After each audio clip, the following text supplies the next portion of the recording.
नमस्कार, आप देखना शुरू कर चुके हैं स्वदेश विशेष। मैं हूं आपके साथ प्रशांत पांडे। एक वक्त था जब कोई माया नगरी मुंबई से लौटकर अपने घर या अपने गांव पहुंचता था तो उसे सुनने को यह मिलता था कि क्यों तुम्हें मुंबई की हवा लग गई।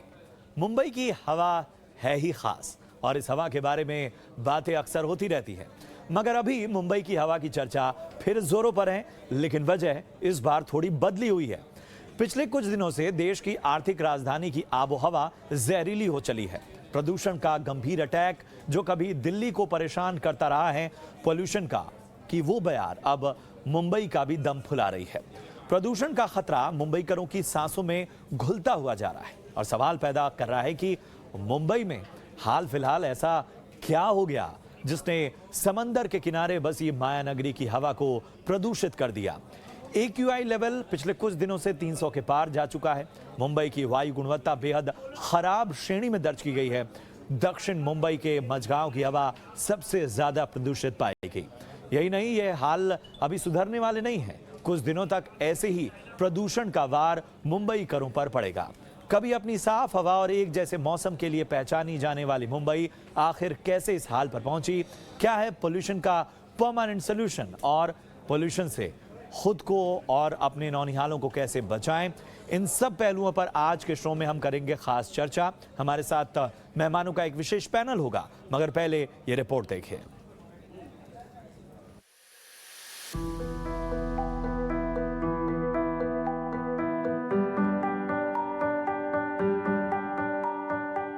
मुंबई की आबोहवा में ये धुआं कहां से आया है? पॉल्यूशन का ये अटैक खतरनाक हो चुका है। लोगों की सांसों पर पॉल्यूशन का वार मुंबई का दम घोंट रहा है। पिछले कुछ दिनों से इसी तरह का हाल मुंबई की हवा में बना हुआ है। कुछ दिनों पहले ही मुंबई की हवा में प्रदूषण का स्तर बेहद खराब हाल में पहुंच चुका था। एक बार फिर मुंबई की एयर क्वालिटी खतरनाक स्तर पर पहुंच गई है। ऐसे में मुंबई के लोगों को अपना ख्याल रखने की आवश्यकता है। हाल फिलहाल मुंबई का एयर क्वालिटी इंडेक्स 293 से लेकर 400 तक के बेहद खराब स्तर तक पहुंचा। दरअसल एनवायरनमेंट में धूल के कण बढ़ गए हैं। इस वजह से आबो हवा धुंधली हो चुकी है। हवा की क्वालिटी खराब होने की वजह से लोगों को खांसी, गले में खराश की समस्या का सामना करना पड़ रहा है। आंखों में जलन, सांस लेने में परेशानी सामान्य शिकायतें हो चुकी हैं। तापमान में अचानक आई कमी और समुद्र से आने वाली हवाओं की रफ्तार में कमी आने से अगले कुछ दिनों तक ऐसा ही माहौल रहने वाला है। इसके अलावा मुंबई में कोस्टल रोड और मेट्रो जैसे विकास के काम भी पूरी तेजी से हो रहे हैं, जिसकी वजह से कंस्ट्रक्शन से निकलने वाला प्रदूषण भी हवा के स्तर को खराब कर रहा है। मुंबई के एयर क्वालिटी इंडेक्स में खराब और बेहद खराब स्तर आने से बहुत सारे सवाल पैदा हो रहे हैं। पिछले हफ्ते मुंबई का एयर क्वालिटी इंडेक्स 232 और 270 के बीच था, जो लगातार बढ़ता जा रहा है। अगले 2 दिनों तक हालात में सुधार के कोई आसार नहीं नजर आ रहे हैं। यह अनुमान सफर की ओर से जारी किया गया है। ऐसे में खास तौर से सांसों की तकलीफ पर ध्यान देने की ज्यादा जरूरत है। जनता से अपील की गई है कि वो मास्क का इस्तेमाल करें और इसके साथ ही किसी भी तरह की शिकायत हो तो डॉक्टर से संपर्क करें। ब्यूरो रिपोर्ट, ET नाउ स्वदेश। तो देखा आपने कि किस तरह से मुंबई की आबो हवा जहरीली होती जा रही है और उसमें आने वाले दिनों में भी बहुत सुधार की उम्मीद नज़र नहीं आ रही है। और इन्हीं सब पहलुओं पर हम चर्चा करने वाले हैं। सबसे पहले मेहमानों से आपका परिचय करा दें जो हमारे साथ इस वक्त इस चर्चा के पैनल में मौजूद हैं। हमारे साथ हैं स्टालिन दयानंद साहब, जो कि डायरेक्टर हैं वन शक्ति के, जाने माने पर्यावरणविद हैं। इसके साथ ही डॉक्टर चंद्रकांत लहरिया हैं, आप हैं public policy and health expert. और इसके साथ ही गुफरान बेग साहब हैं, फाउंडर प्रोजेक्ट डायरेक्टर सफ़र से। आप तीनों का बहुत बहुत स्वागत था। सबसे पहले गुफरान सर, मैं आपके पास आना चाहूँगा। मुंबई के बारे में आमतौर पर यह धारणा रही है कि यहाँ का जो मौसम है, यहाँ का जो मिजाज है, यहाँ की जो हवा है, उसमें एक तरह की नरमी रहती है और ये नरमी ही जो है वो हमेशा से इस इलाके को, ख़ासतौर पर मुंबई को बहुत ख़ास बनाती है। महाराष्ट्र के कुछ हिस्सों में तो हम ठंड या बाकी उतार चढ़ाव देखते हैं, लेकिन मुंबई के बारे में कहा जाता है कि यहाँ हवा जो है वो बहुत ही अच्छे से अपने आप को बदलती रहती है। इस बार ऐसा क्या हो गया जो हम प्रदूषण का जो असर है वो बहुत ही खतरनाक स्तर पर देख रहे हैं।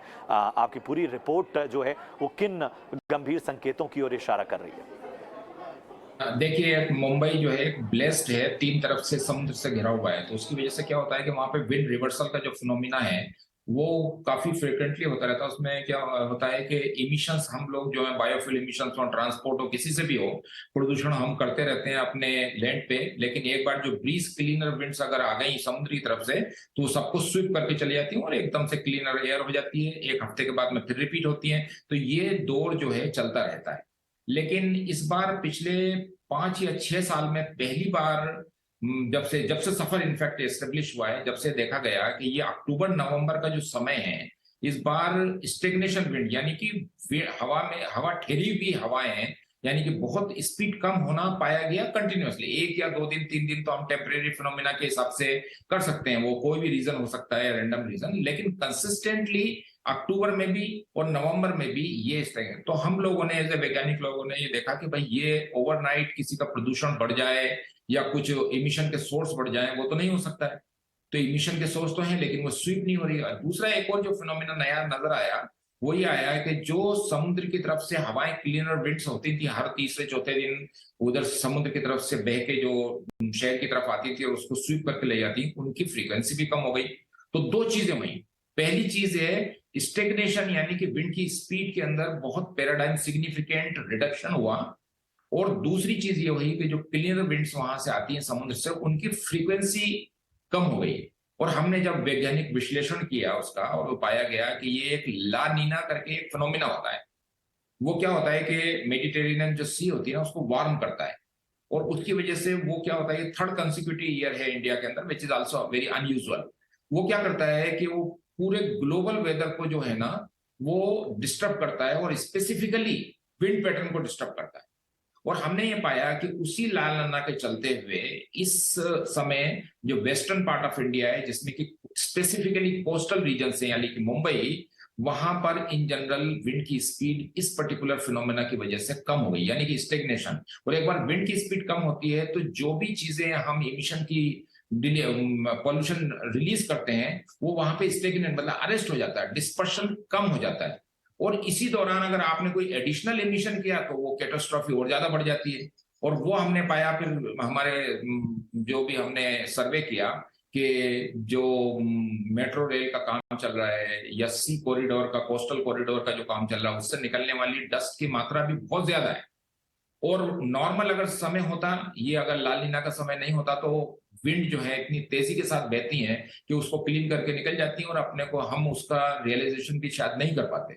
लेकिन अभी हम इस स्थिति में पहुंच गए जिसमें कि बड़े वैज्ञानिक बहुत लोग जो है, अभी पूरा तथ्य कंप्लीट होने में समय लगेगा, लेकिन ये करा जा रहा है कि एक early signature of climate change है, जिसकी वजह से कंसिक्यूटिव थर्ड ईयर में लानिना ईयर है।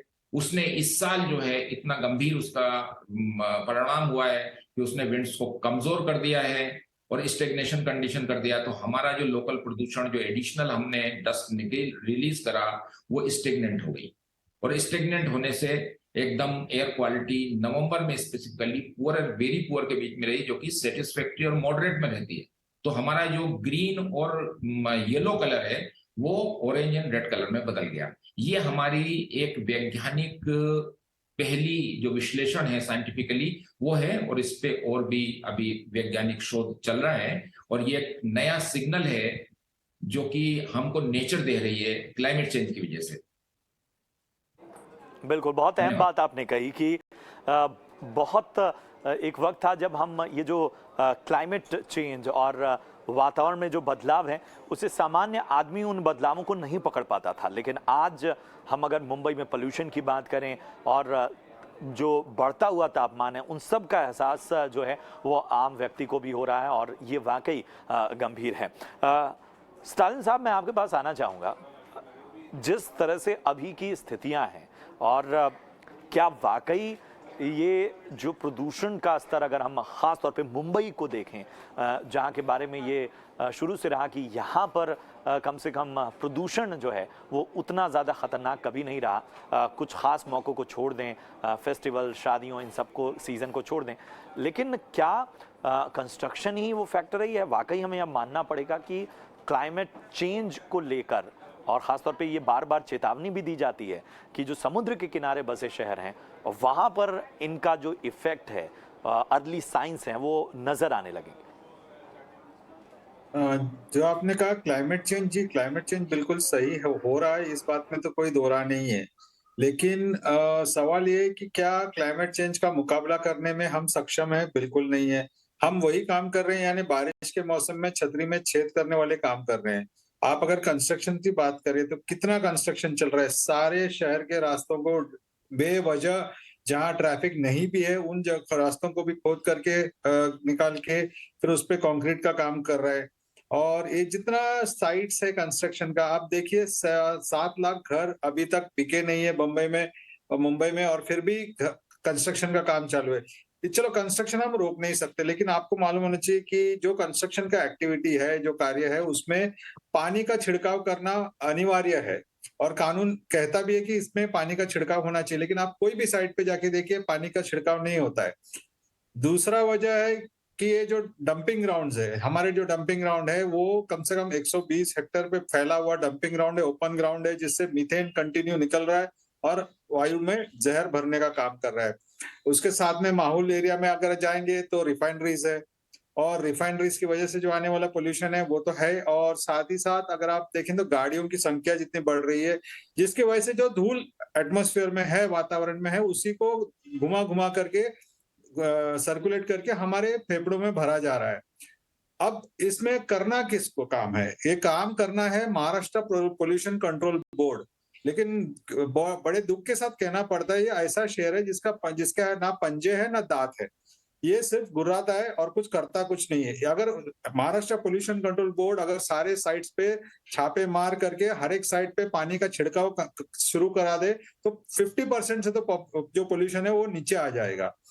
और अगर दूसरी बात देखें तो एजेंसीज कौन है? Municipal corporation of greater Mumbai और एमएमआरडीए, ये दोनों ने क्या किया है, इनके कामों की वजह से चलने वाले डंपर्स मिट्टी लेकर के हजारों डंपर मुंबई के सड़कों पे हर दिन अप डाउन कर रहे हैं। तो ये धूल तो फैलाते जा रहे हैं, उसमें कोई शक नहीं है। इनको तो जिम्मेदारी से पेश आना चाहिए अपने कामों में, लेकिन वो नहीं कर रहे। अच्छा, जो नेचुरली जो है, जो हमें बचाने के लिए जो जरूरी है वो होते पेड़ और पौधे।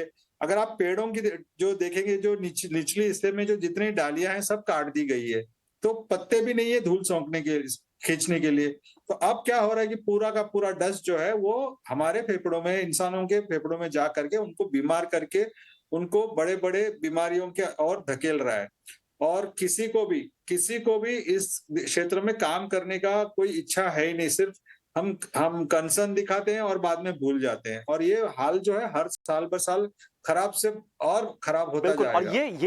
ये स्थितियां, जाहिर सी बात है स्टालिन साहब, ये स्थितियां एक दिन में तो बनी नहीं है। अगर हम ये करें कि आज हम हैरान हो रहे हैं कि मुंबई में आखिर इस तरह का एयर पोल्यूशन गंभीर श्रेणी में क्यों पहुंचा है, तो वाकई जिन बातों का आप जिक्र कर रहे हैं कि एक जो लापरवाही रही है, गैर जिम्मेदारी रही है, उन सब का असर शायद हर दिन के साथ बद से बदतर हुआ है, जिसकी वजह से आज ये हम तस्वीर देख रहे हैं। और बात सभी एक्सपर्ट कह रहे हैं कि हेल्थ के साथ किस तरह का खिलवाड़ होने वाला है, इसका अंदाज़ा लगाना मुश्किल है। डॉक्टर चंद्रकांत लहरिया हमारे साथ हैं, उनसे हम जानेंगे। डॉक्टर चंद्रकांत, प्रदूषण की बात आती है तो मुंबई को, जैसा कहा गया, कि ब्लेस्ड सिटी है। प्राकृतिक रूप से जिस तरह से हमारे आसपास का वातावरण और खुद अपने आप में समंदर इतना पर्याप्त है कि वो हमारे वातावरण में जो हवा है उसको बदलता रहता है। आज जिस मुंबईकर को एक बेहतर आबो हवा में सांस लेने की आदत है और उसे, उसके बच्चों को, उसके परिवार को अचानक इस तरह की जहरीली हवा उसके फेफड़ों में जाए, तो जाहिर सी बात है कि इसके साइड इफेक्ट्स तो बहुत ज़्यादा होंगे। ज़रा जानना चाहेंगे कि ये जो अचानक से प्रदूषण लेवल बढ़ता है और लोग जिसके लिए तैयार नहीं होते हैं, तो किन किन मुश्किलों की ओर आदमी की सेहत जाती है? Thank you very much. तो सबसे पहली बात है कि आज से करीब 2-3 साल पहले विश्व स्वास्थ्य संगठन की एक रिपोर्ट आई थी, कई अंतर्राष्ट्रीय संस्थाएं भी रिपोर्ट निकाली थी, तो उन्होंने दिखाया कि करीब जो दुनिया के 30 सबसे अधिक पॉल्यूटेड शहर हैं उनमें से अधिकतर भारत के थे, कुछ अन्य दक्षिण एशियाई देशों के थे। तो बात ऐसी नहीं है, दिल्ली या कुछ शहरों का काफी अधिक ध्यान जाता है कि वहां पर बहुत अधिक पॉल्यूशन है, बट सच्चाई यह है कि भारत के अधिकतर शहरों में और खासतौर से नॉर्थ इंडिया में तो बहुत सारे शहरों में जो एयर क्वालिटी है वो काफी खराब होती है। उसमें कई कारण हैं, कुछ जगह कम होती है, कुछ जगह ज्यादा होती है, लेकिन बेसिक मानदंडों से काफी अधिक स्तर पर एयर पॉल्यूशन होता है। बात रह जाती है कि ज्यादातर शहरों में, भारत के कई शहरों में, चूंकि एयर पॉल्यूशन या एयर क्वालिटी को मेजर ही नहीं किया जाता, तो हम उस बात से अवेयर नहीं होते हैं। तो मैं पहला बात जो कहना चाहूंगा कि हमें देश के हर शहर में एयर क्वालिटी को मेजर करने की जरूरत है। वहां पर एयर क्वालिटी का जो स्टैंडर्ड है काफी खराब होता है और सभी शहरों पर ध्यान देने की जरूरत है। अब लौट के आते हैं कि अब हम मुंबई की बात सुन रहे हैं कि मुंबई में एयर क्वालिटी खराब हुआ है। तो दरअसल यह है कि हर जगह एयर क्वालिटी खराब होती है, जो हमारे बेसिक मानदंड है अधिकतर शहरों में होते हैं, लेकिन जब एक स्तर से गिर जाती है तब हम वहां ध्यान देने लगते हैं। तीसरी बात है कि सारी दुनिया में और कई दशकों से, सालों से नहीं, दशकों से इस बात पर खास ध्यान रहता है कि एयर पॉल्यूशन की वजह से व्यक्ति को कई बीमारियां होती हैं। हम सोचते हैं कि सिर्फ सांस संबंधी बीमारी होती है, जिसको क्रॉनिक ऑब्स्ट्रक्टिव पल्मोनरी डिजीज होती है। लोगों को लगता है कि सिर्फ सांस लेने वाली बीमारियों से ही होती है, नहीं, ऐसा नहीं है।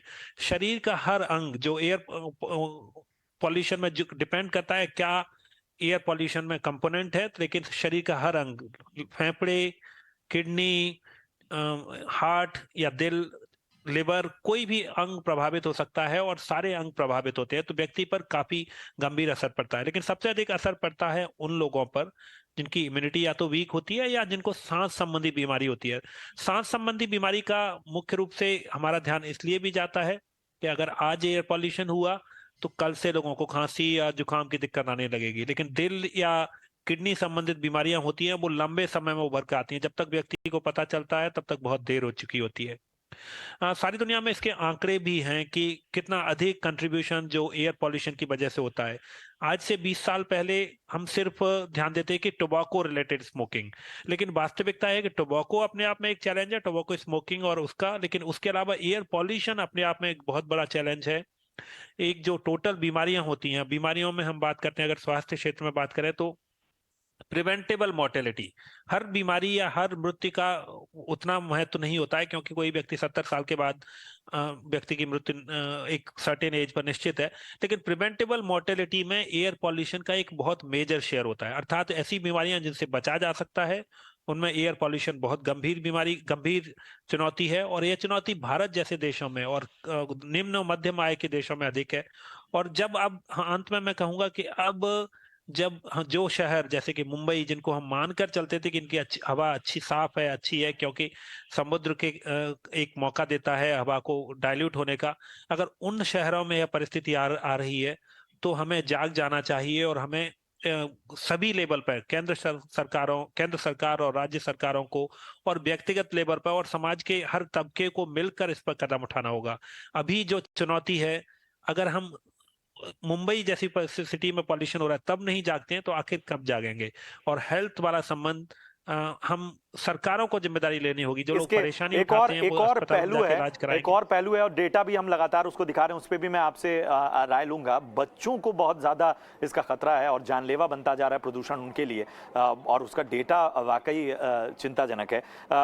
गुरफरान साहब, मैं आपके पास आना चाहूंगा, और जो लिस्ट हम दिखा भी रहे हैं और अपने दर्शकों को भी वो लिस्ट सामने रख रहे हैं, उसमें हम देख रहे हैं कि जो आज का आंकड़ा है, जो सेंट्रल पोल्यूशन कंट्रोल बोर्ड का आंकड़ा है, उसमें 10 सबसे प्रदूषित शहरों में आमतौर पे वो शहर हैं जो शायद जो एक कहा यह जाता है कि शायद वहाँ पर खेत खलिहान प्रकृति वाली चीज़ें ज़्यादा हैं, और उनमें चाहे सिवान हो, कटिहार हो बिहार का, दरभंगा हो, इसके अलावा समस्तीपुर हो, छपरा हो, बेतिया हो, फरीदाबाद और सोनीपत। फरीदाबाद को हम निकाल भी दें अगर हम सोनीपत को, भागलपुर है, कानपुर खैर शुरू से ही प्रदूषण को लेकर हमेशा से आलोचना झेलता रहा है। ये जो लेकिन नाम है क्या आपको हैरान करते हैं? सिवान, कटिहार, बेतिया, समस्तीपुर, यहाँ पर प्रदूषण सबसे ज्यादा है, जो सेंट्रल पोल्यूशन कंट्रोल बोर्ड का आंकड़ा है।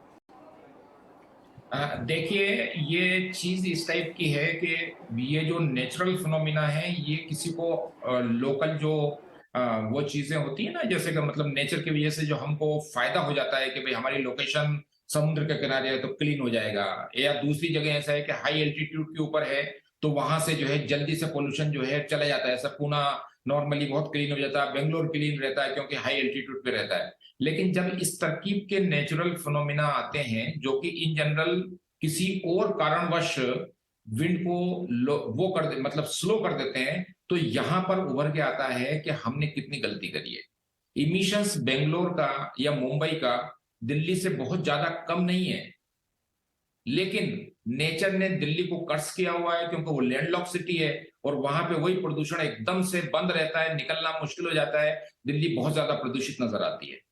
वही कारण मुंबई के अंदर है कि इमिशन उतना ही रहेगा पर कैपिटा अगर वो करा गया, लेकिन वहां पर समुद्र का किनारा है तो वहां से जो विंड्स आती है वो स्वीप करके चली आती है, मुंबई को क्लीन कर देती है।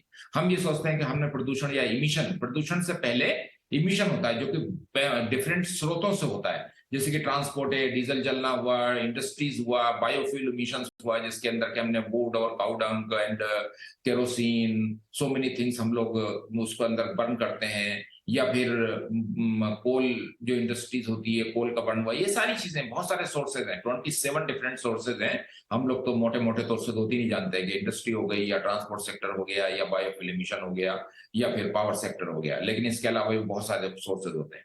तो ये सारे जो सोर्स होते हैं जो कि नेचुरल एडवांटेज जो हमको मिलता है उसकी वजह से इनका हमको एहसास नहीं होता, और ये जल्दी से नेचर जो है उनको स्वीप कर देती है या क्लीन कर देती है। लेकिन जब इस तरकीब से कैटास्ट्रोफिक चीजें आती हैं जो कि जिनकी फ्रीक्वेंसी समय के साथ में, जैसे ही हम क्लाइमेट चेंज या जलवायु परिवर्तन के अंदर अपना कदम रख रहे हैं और पूरा विश्व उससे परेशान है, जब ये आएंगे तो ये नई नई चीजें, नए नए सरप्राइजें नजर आएंगे। उसमें क्या होगा कि और जो हम वाकई नेचुरली सबसे बड़ा सवाल यही है, सबसे बड़ा सवाल यही है कि क्या जिस तरह की चुनौतियां हर दिन के साथ बढ़ रही हैं, क्या हम उनको टैकल करने के लिए जो हमारी तैयारी है उसकी इंटेंसिटी भी उतनी है?